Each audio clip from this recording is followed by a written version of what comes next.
Pleasure to be here. Thank you for having us on. Great to be on a virtual stage with Dean from Deliveroo. As Gabriella says, my role at MiQ is Director of Client Partnerships across EMEA. So it's where we're working with our brands directly, but also with our agency partners. And Dean, whether you want to quickly introduce your role at Deliveroo? Sure. Hello, everyone. My name's Dean. I'm the head of display, video, and social at Deliveroo. Hopefully, everyone's aware of what Deliveroo does. It's a food aggregator business, three-side marketplace. Hopefully, people are enjoying what we do. Good stuff. Cool. I think today's been a bit of a focus and themes around in-housing. So you can see the title of our session. It's quite long. So we'll just focus on the modifying the blueprint and the feasibility part of the in-housing journey for brands. And it's great to obviously have Deliveroo on stage with MiQ. Some of the themes that we just want to talk across over the next sort of 25 minutes is around the notion of in-housing, but some of the elements that make that up. So looking at things like the internal tools and talent that brands have available, utilizing all of the agency partners that you work with, but then I guess on a kind of non-linear journey, looking at sort of course correction and iterating in real time. So working with Deliveroo as a sort of a trailblazing data-centric digital brand, thought it'd be good to have a chat, industry chat, fireside chat, where I'll grill Dean for once rather than the other way around. But in terms of Dean, for you, the role of the ambitious brand that you work for and with, do you think that all clients are seriously in-housing at the moment, looking at in-housing? I think it makes sense to a large amount of clients, right? There's so much noise in the space at the moment around the ability to in-house and the reasoning to in-house and the what, where, why, and how, right? So it makes sense for it to at least be a consideration or a discussion point inside those businesses or with their partners. If or not, it's something that I think every client is considering. Like I'm not 100% sure. I mean, the people that I speak to and my friends in both agency and client side, it's definitely a topic that comes up in a majority of meetings when there's like yearly strategy planning. But it always comes down to feasibility and like the considerations and reasoning why someone wants to go down that route.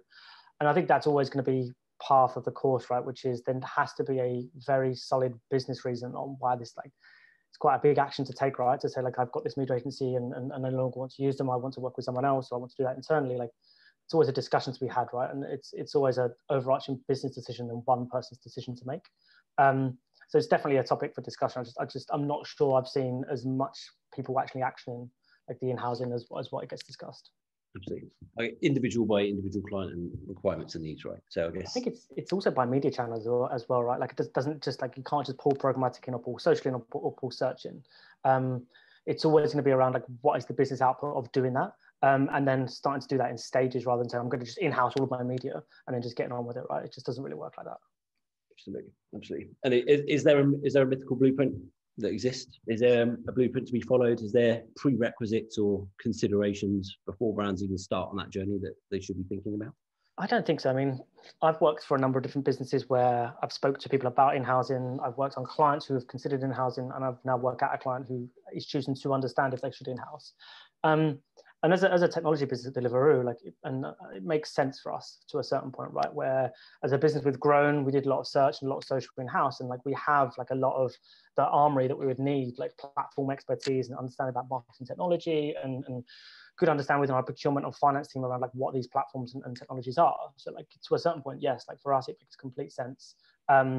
It depends on what the value is, though. The value add is from a business perspective, right? Like, is that going to help us reach our overall business goals a lot quicker? Is it going to help our top line growth and our revenue projections and our profits? Or actually, like, is it going to be more of a hindrance and it's going to cost us more time? It's like it's very much a finite balancing act for a business of our size. I think if it was maybe considered a little bit earlier, then it would just be a no-brainer. And I've seen a lot of other digital specialists who have in-house because like it just makes sense for them. Like they wanted that control, they wanted to understand where that spend is, they wanted to optimize it.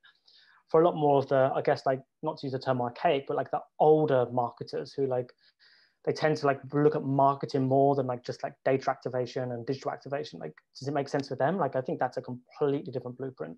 Like if I was a large automotive or a large hotel brand, like, does it make a great deal of sense for me to be doing all of this, like this very sort of minute digital work in-house? Or actually, do I want to like have different skill sets internally, like when it comes to like how I want to staff my marketing team? I think that's a very different conversation. Absolutely. Like easy from Deliveroo, right? Data, digital centric. So are there, to that point about, I guess, more legacy organizations from a brand perspective, are there some companies or brands or clients that are better equipped or suited for the in-housing approach based on a set of criteria, certain criteria that I want to achieve? I think there's some verticals that would believe they are better aligned and set up. And I mean, like you've said before, like Deliveroo is very much a technology, data-driven business first, right? We still have holes in our roadmap, the same as any other marketing or digital team. There are things that I would like to move quicker that would need resource that we have internally that I can't always have access to. I can only imagine that other clients wouldn't even have that resource, but would still have the same problems. So there's definitely things that I think we as a business and the type of business that we are, like, allow us to move quicker. But I think with that, there are also different internal conversations that have to live alongside that, right? So I definitely don't think that there's like one blueprint or one answer for everyone. I think it is definitely like a marketer by marketer problem, or not problem, but like the way that you would solutionize the way to look at in-housing. And I'm not even talking about like actually bringing it in-house. I'm talking about just considering if you wanted to or could need to bring it in-house. Absolutely, absolutely. There's a lot of considerations around all of that, and I guess some of the more fledgling brands are more locally based, whereas if we talk about some of the bigger brands, obviously having a global operation in different markets and regions. So, does there need to be a change by local versus global? And I guess the pinnacle of that centralized approach is there. How do brands, I guess, when they're thinking about moving in-house, have that consistency across different markets? Because I guess that's one of the key areas that we find can be a challenge, but also a focus. Yeah, I think the local versus global in the marketing world is an age-old problem that's going to always continue to exist, and also in agencies, to be completely honest. I think the one thing that I've learned is that it's important to be seen as a tool set and something that the local markets can lean on and can utilize. I mean, it depends on how planning cycles and planning budgets live inside marketing orgs, right? Whether it's top down, bottom up, middle out. I think if you're going to create like a central resource from a digital perspective, be that activation or planning or strategy or marketing technology, being seen as like a colleague and someone that those markets can depend on and can lean on is the most important thing. And I've seen that, for example, in my previous role with the way the Volkswagen guys work, where there was such respect for that central team and the value that they offered. But they also had to have those resources and be willing to engage with their local markets as well, right? And it's the same here at Deliveroo. Like if we're having a conversation with a local market and they know how they want to spend their money and we're offering our expertise, if they have got a different view on that, like we have to respect that and we have to support them in the way that they're thinking about that as well. So I think having like a really open, honest conversation, like being seen that it's like it's their colleagues and we're not just I think the one thing we always lean on at Deliveroo is like we're not just a surface layer, right? Like we're not an internal agency for our local markets. That is our function, but essentially like we're here to add value and to help them be better at what they're trying to do, right? Rather than just offering like a single service where they can just stay and play. Absolutely. On that point then, I guess in terms of like going from the feasibility to the prequel to the kind of getting people on board from a holistic view, when you move into the operational side of things, what sort of emphasis on internal process or tools or talent start to make a play on the readiness of brands looking to make that leap? I think it's really important that you understand the breadth of people that need to be involved, right? So be that finance, procurement, technology, IT. I think IT is one of my favorite ones. Like I think people always forget, like if it's a technology piece and it's going to be classed as like a business piece of technology, like that has to go through that as well.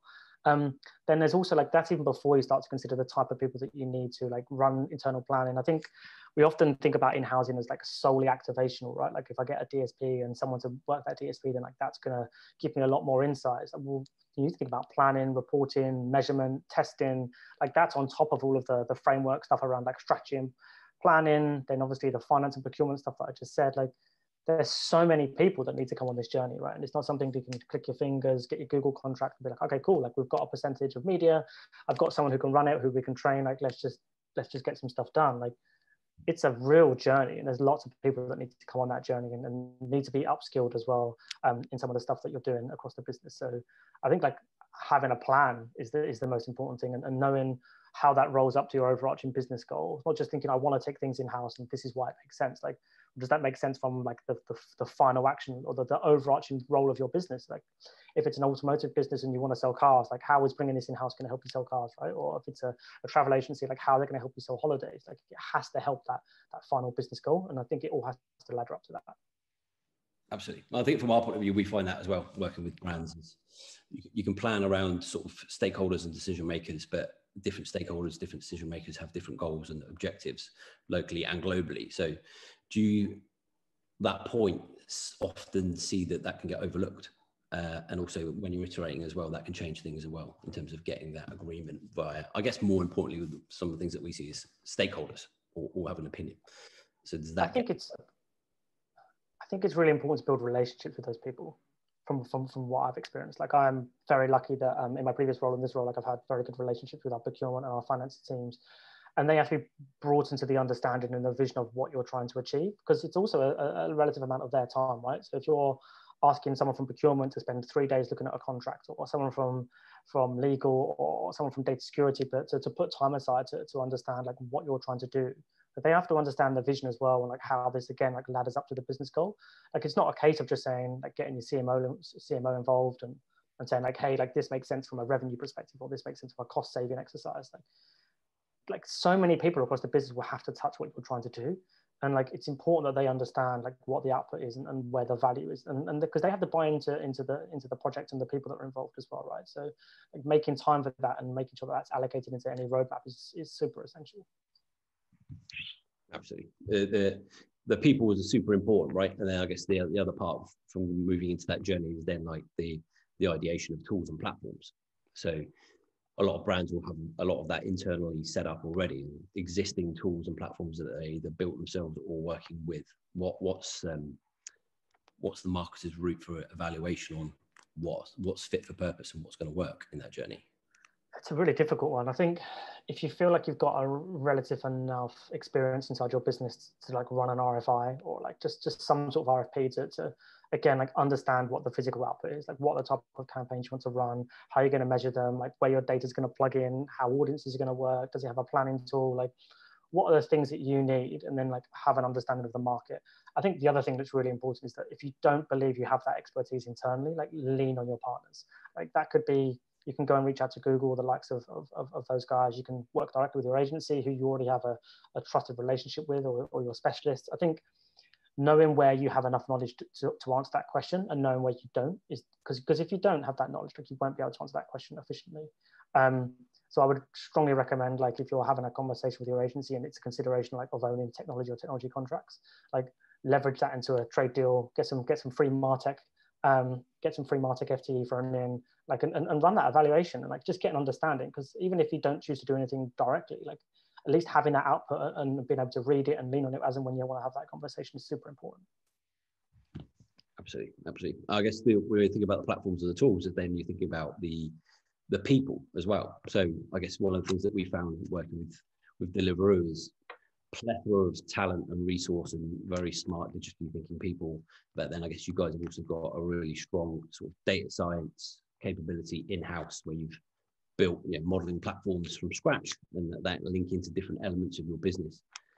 That a lot of that is then related to the people. So how have you found the balance of utilizing your current skill set in-house at Deliveroo versus potentially sort of recruiting internal talent in to do that in-housing journey as well?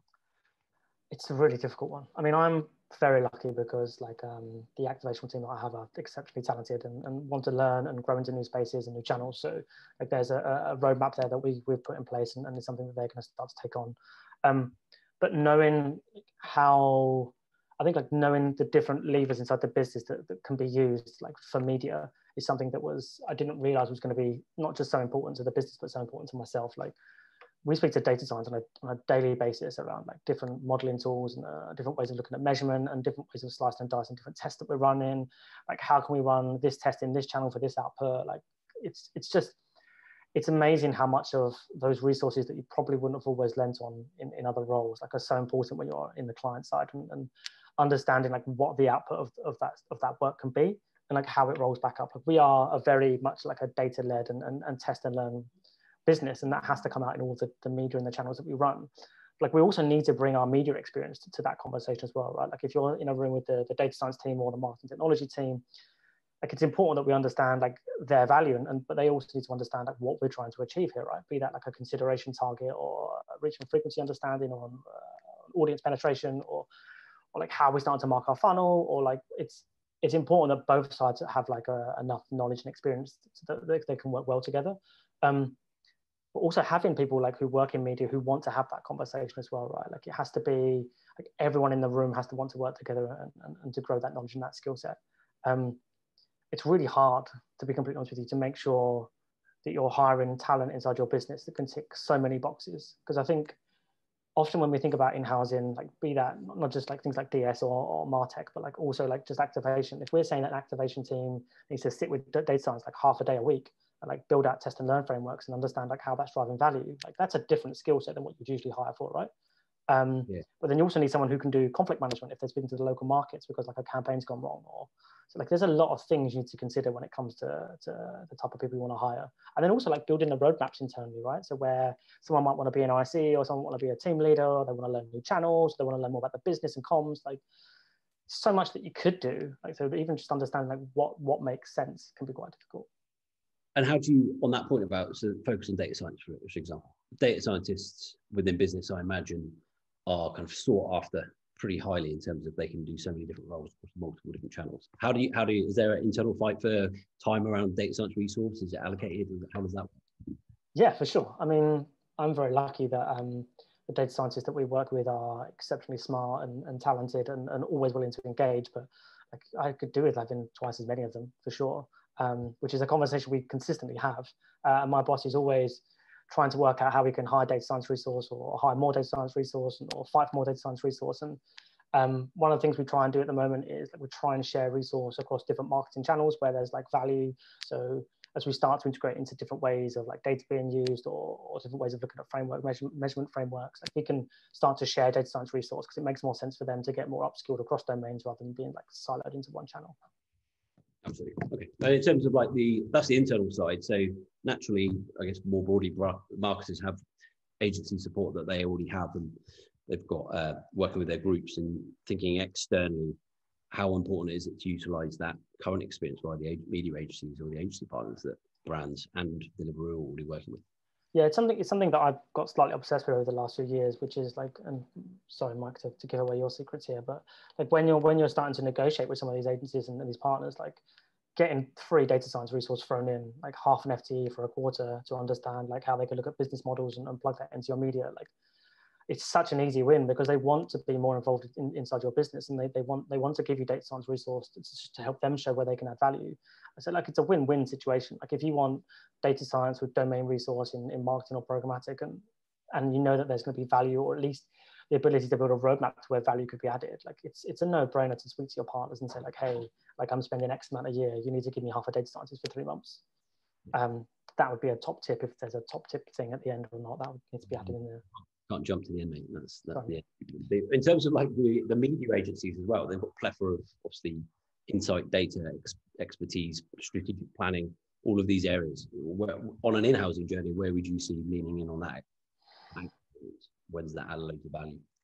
I think it's really important that we don't disregard the value that they add, like be that from their internal planning tools or the way that they can take client data and use that to understand like channel optimization and where that world fits. I think the way that we have mastered this, and I can't really blow my own horn here, is our strategy and planning function, who are just so good at this. Like if you're going to have an in-house digital team, but like also like keep part of your media plan with a large agency holding group for various reasons, like making sure that like that is an integrated process and like everyone feels the value of that relationship. And we have a very good relationship with our media agency, and like I actually really enjoy working with them and dealing with them because it's an absolute pleasure. And there's also so much that we can still learn from them, right? Like a lot of like our more junior teams like don't understand how TV planning is done or how TV buying is done. So like making sure that they have some level of understanding of like what the output of their planning tools are and where digital fits into that mix. Like that's only going to help their careers and their understanding, right? So making sure that like if it's a digital specialist or an overarching agency holding group, like you're ripping knowledge out of that team, right? Because that's what you're paying them for. So you should be leveraging that at every possible opportunity. And that on that, I guess that point, the other side of it would be like your more data digital centric agency partners that you work with? Obviously, we talked about data science already as a value that they offer, but any other areas that from your in-housing journey, but I guess more broadly, where they would be offering value for brands? I think it depends on what you're trying to achieve, right? I mean, some of the strategy work that these agencies are still doing is phenomenal, right? And we see that every day in some of the adverts that we're served. So I think just making sure that like if you are using one of those partners, that they are like truly being leveraged in different ways, be that like integrated into your internal studio, or like I think the data piece is always going to be, the data and technology piece is always going to be the answer for me, like leveraging from my experience, right, where like some of these holding groups have invested very, very heavily in different pieces of technology and different audience tools and data tools. And if you're using those data tools for example, for understanding where your consumers live and how that drives strategy, and like those same data sources are available from addressability perspective for digital, it would make complete sense to like make sure that you're leveraging that. So like whatever data is being used for your planning could be used for addressability when it comes to digital. And just because they're not the ones buying that, like you should most definitely make sure that like that information is available to you. So like going full loop and making sure that like the data and technology being used can be addressable when it comes to the final part of that campaign management. Yeah, you mentioned test and learn earlier, right? And we've talked about it before in terms of always iterating, and that test and learn process being really key for everyone, and that's also involved in the in-housing process. So I guess thinking finally where we're going through the journey, is there kind of a view to always being able to change course? Is it okay to iterate on the fly? Are there always learnings to be had when you're going through that in-housing journey? Yeah, for sure. I mean, like you might think about, I want to in-house all my digital, and then actually it makes sense to do one channel per year. Or actually, like you might think about only bringing in planning and leaving activation with a specialist, or you might want to do measurement first. Like I think it really depends on like if you're looking at considering to in-house, there has to be a reason behind that, and that reason might be transparency, it might be trust, it might be control, it might be because you don't believe that the activation is laddering up to like your overarching business or marketing goal. So I think once you've worked out like what is the reason for me even considering this, like I think once you've done that, like then work back, like okay, cool, like measurement's the thing that I'm interested in and what I want to understand. Okay, let's look at that first. Or actually, like it is audience planning. So how do I really start to think about like building like those planning muscles inside my business for digital for a second? It might be that. I think trying to do everything at once, it would just probably create chaos. So like having a really like sprint focused roadmap, understanding like how and where you want to pull specific levers, and like being willing that like things overrun. Like sometimes things will get stuck in procurement, or things will get stuck in finance. Like it happens, like being willing to have flex. Like, and I think that also means if you are going to look at that, bring in your agency on that journey. Like all of the agencies and the specialists now like have the ability to help you with this process. And I think if you trust them enough to give them your business, then you should trust them enough to like help them advise you on what's the best thing to do right now. And if not, like if you don't trust them, I think maybe have a conversation with someone else. But like always seek advice, I think is the other thing there. Yeah, absolutely. We talked about it before, right? It's like the linear journey as well, right? It's not like one direct line that certain things happen at certain times. It's okay to go backwards. It's okay to go sideways. Yeah. Is it okay to have more than one plan? Yeah, for sure. 100%. Yeah, I think it's also okay to like if you break things out into different modules and different sections, like to know that like something might become a lot more important to the business than you even realize. Like once you start to unpack something and you think, okay, well, like it made sense to do this specific audience targeting or this type of measurement now, and then in 3 months' time there might be a new business change or a new overarching understanding of like how the business looks at something, and all of a sudden like that's got all eyes on it because that makes a lot more sense. So being willing to add value by like being modular and being able to move things across and understand like, okay, well, this adds more value today, like let's do that. But also like there's so many things that are going to add value essentially in the overarching picture. So like making sure you get to everything else, because it's so easy to do the low hanging fruit, right? But that's more of a prioritization question than an in-housing question, I guess. And it's like your point about not rushing stuff. So we'll speak to some brands that will want to do it in 12 months, 24 months, 3 years. Should there be an end goal? Should it be based on time, or should it be based on task or reward? What should their overall metric on the timescale look like? I do think it again comes to like the reasoning behind it, right? Like if you feel like you're hemorrhaging money and you have no trust, like then cool, like pull the trigger, like that. But that trigger might be finding someone else to work with who can help you do this like a reasonable pace, or it might be that you need to like focus a lot more on hiring or like getting procurement up to speed. I think it's unrealistic to say like I want to do this and I want to do it by 6 months or 1 year, because it's just, there's just so many different moving parts, right? If you might want to hire someone really senior and they're on 6 months leave, so like that's half a year gone, right? So like it all depends on exactly what you're trying to achieve, and being realistic that everything's going to have a different time frame and a different goal, and like letting them ladder up together like is absolutely fine. Like if one thing pushes something else out, like being willing to deal with that and move on. Okay, absolutely. I'm conscious of time, so I guess get your tips bit. Any parting advice for attendees, marketers, brands on the kind of learnings that you've garnered throughout your own process, but then also, I guess, other kind of industry top tips that you would think brands should be considering if they're either starting the process or kind of through that process at the moment? I think the key thing for me is like understanding all of the stakeholders that need to be on board, like, and all of the processes that you will need to go through. I mean, we have, like, and I've said it before, we have a fantastic finance and procurement team who really want to be involved and they want to learn what we're doing and understand how we're doing things, but they also want answers to certain things, right? So making sure that you have a really good understanding of the people that need to be involved, like, and an honest discussion with yourself on like how long a lot of those processes are going to take. I think the second thing, and I've probably said this way too much, is like understanding really why you want to do this. Like, is this something that I think is really going to add value to what my end business goal is, and add value to what my team is trying to achieve. And I think the last thing, and again, I touched on this earlier, is like leverage resource from everyone that you work with, right? If it's a digital specialist or a digital specialist that your agency books on your behalf and they want to have a conversation, like there will be lots of people that live on social media plan, lots of agencies that will be willing to have a conversation. There's a lot of people who would want to discuss this with you as a marketer inside the partners you already work with. So like use that as an initial starting point to understand like how they think about things, what they would suggest, partners, processes, theoretical costs, like even strategic work. Like if you can borrow half an FTE of someone for 3 months to help you build this plan out, and then at the end of that it makes sense, or it doesn't, like you've still got a piece of work there that you can go back and look at and go, oh, well, that made sense and that didn't, so let's focus on this for the next 3 months and then I can put that to someone more senior. So yeah, like leveraging lots of different people for free, I think is the best thing to do. Awesome. I mean, in-housing debate could go on for hours. So yeah, thanks for your time, Dean. I think there's a lot of learnings there in terms of just key takeaway, understanding why you're doing it in the first place, and then working towards what good looks like and what you want to achieve. So I will hand back over to Gabrielle and see if we've had any questions. Perfect. Thank you very much both for a really insightful session. Yeah, we still have a couple of minutes, so I want to ask a couple of questions that we have. So first of all, this one is for Deliveroo. I mean, the question is, was in-housing always a goal for Deliveroo when partnering with MiQ, or was this something that evolved as Programmatic grew as a channel? That is the first one. It wasn't a goal. It was something that we wanted to have inside our plan in case at any point we wanted to execute it. So when we had the discussion with MiQ, there was a lot of further conversations around like how they would help us like scale our team up from a knowledge perspective, not just like our activational team, but also like our overarching marketing team, local market heads of marketing. Like how do we use them to get further knowledge inside like the breadth of our different teams? So that was something that we've worked on, and it's been like really fun to work with them on as well.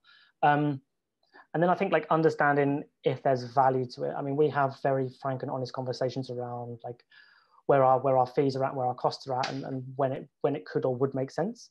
But like I said earlier, like just pulling things in because it's cheaper doesn't necessarily mean it's going to add more value. So there's also that understanding of like where the things that they do so much better than us, and like what would we lose from doing that as well. So it's on the cards, and if we ever want to pull that trigger, it's there. But I think for now, like it's more about understanding the value of our relationship and how that can work, and then how that could work to an in-house model in the future. Perfect. Thanks for answering. Mike, anything to add there, or? Yeah, I think in terms of the not course correction, I think it's more than one plan. So us working with Deliveroo, start of the relationship, you were trying to work towards a certain goal. As days and weeks go past, there's new opportunities, new ways of working, new ways to iterate. So working with Deliveroo from our perspective has been a joy, because there's 16 different things we could do on this in-housing journey, and it's just about when we're going to pull the trigger and do certain things. But I guess building that stable relationship to start with, the trust, the transparency from our point of view is super key working with those guys. Perfect. And the last one is also more directed to Deliveroo, but is what would be the most important question for brands to ask an agency when they are looking to in-house? How can you help me? I think is the most obvious one, and for free. How can you help me for free? I think is the most easiest one. I mean, if you've got money there and they've got resource, I would just ask them, hey, like I want to consider this. Like, can you give me someone to understand how I might achieve this? And there's always going to be some level of bias, and I think it's our job sometimes to read through the lines. But like I said, like a lot of these agencies have specialties that can help you execute this. Trying to understand what specialism that is and how they can help you is probably the first step. Thank you very much. Yeah, Mike, any further comments before we wrap up? Yeah, it's no surprise Dean wants everything for free, but no, it's I think it's the massive value about it before is around agency partners have got all of the kind of the background, the information, the experience, and also resource support. So understanding